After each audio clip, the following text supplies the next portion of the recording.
रखता है, संपदा है, तो वो चरित्र महत्व रखता है। जिसके जीवन में चरित्र है, जो चरित्रवान है, उसके पास सब कुछ है। कहते हैं ना कि धन गया तो कुछ नहीं गया, स्वास्थ्य गया तो कुछ गया, पर जिसका चरित्र चला गया उसका सब कुछ चला गया। आपके इंग्लिश में आप पढ़े होंगे तो कहते हैं कि money is gone, nothing is gone, health is gone, something is gone, but character is gone, everything is gone. जिसका चरित्र चला गया उसका समझो सब कुछ चला गया। इसलिए धन चला जाए आ जाएगा, स्वास्थ्य चला जाए आ जाएगा, पर चरित्र एक बार अगर चला गया तो फिर वो वापस नहीं मिल सकता है। इसलिए अपना चरित्र बना करके रखिए, चरित्रवान बनिए। मैया सावित्री ने एक साधारण से पुरुष का वर्णन किया जो माता पिता की सेवा करते थे, सत्य बोलते थे। उन्होंने विवाह कर लिया।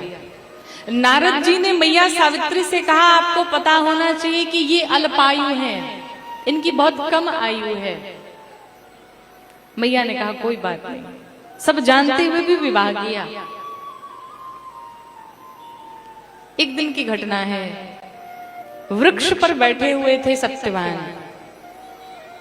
और वृक्ष पर बैठे बैठे अचानक उन्हें मूर्छा आई, वो भूमि पर गिर पड़े, और जैसे ही गिरे उनकी मृत्यु हो गई,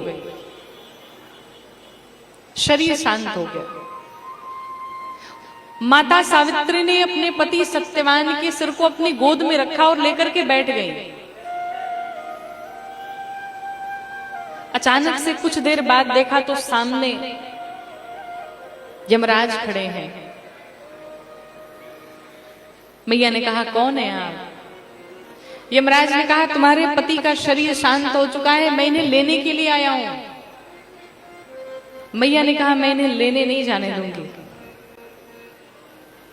यमराज ने कहा ऐसा संभव नहीं है, इस संसार में जो भी आया उसे जाना तो पड़ता ही है, और इन्हें भी जाना पड़ेगा। मैया पीछे पीछे लग गई यमराज के। चलते चलते यमराज ने कहा भाई मेरा पीछा छोड़ो, मुझसे कुछ वरदान मांग लो, तुम्हें क्या चाहिए वरदान मांगो। मैया सावित्री ने कहा अगर वरदान देना चाहते हैं तो हे भगवान मुझे वरदान दीजिए कि मेरे जो सास ससुर हैं वो अंधे थे, उनके नेत्र वापस आ जाए। यमराज जी ने कहा तथास्तु, ऐसा ही होगा। यमराज जी जाने लगे। फिर मैया पीछे पीछे जा रही है, तो यमराज जी ने कहा भाई एक वरदान दे दिया, अच्छा चलो दूसरा वरदान मांग लो, क्या चाहिए आपको?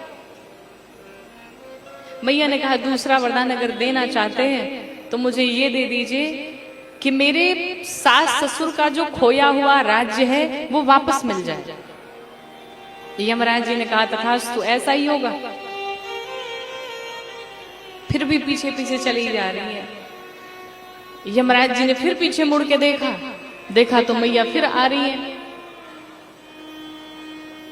अब यमराज जी बड़े क्रोध में झुंझला उठे कि भाई ये जा क्यों नहीं रही है, दो वरदान तो दे चुका हूं पहले ही।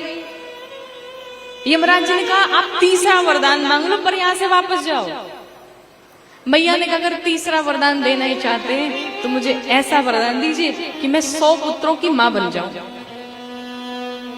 यमराज जी गुस्से में आओ देखे ना ताओ और कह दिया तथास्तु, ऐसा ही होगा, तुम 100 पुत्रों की मां बन जाओगी।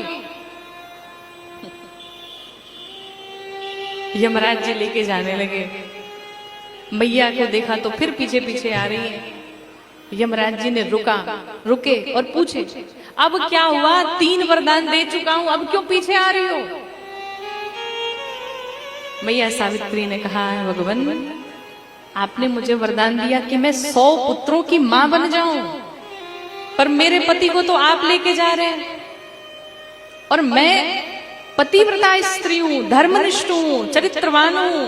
मैं स्वप्न में भी किसी पर पुरुष का दर्शन नहीं किया हमने आज तक।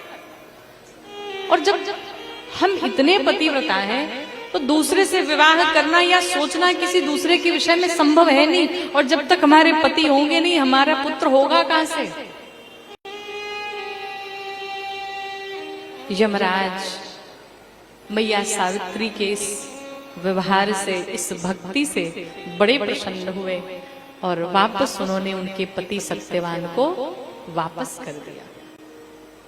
मैया सत्यवान को लेकर के वापस आई। कहते हैं कि आज के दिन जो माताएं वट सावित्री का व्रत करती हैं, पूजन करती हैं, वट भगवान की पूजा करती हैं, तो जिस प्रकार से उनकी शाखाएं बहुत विशाल हैं, ठीक उसी प्रकार से उनके पति दीर्घायु होते हैं, लंबी आयु को प्राप्त होते हैं। जिन माताओं के विवाह के पश्चात भी घर में बालक नहीं है, पुत्र की प्राप्ति नहीं हो रही है, उन माताओं को भी वट सावित्री का व्रत करना चाहिए।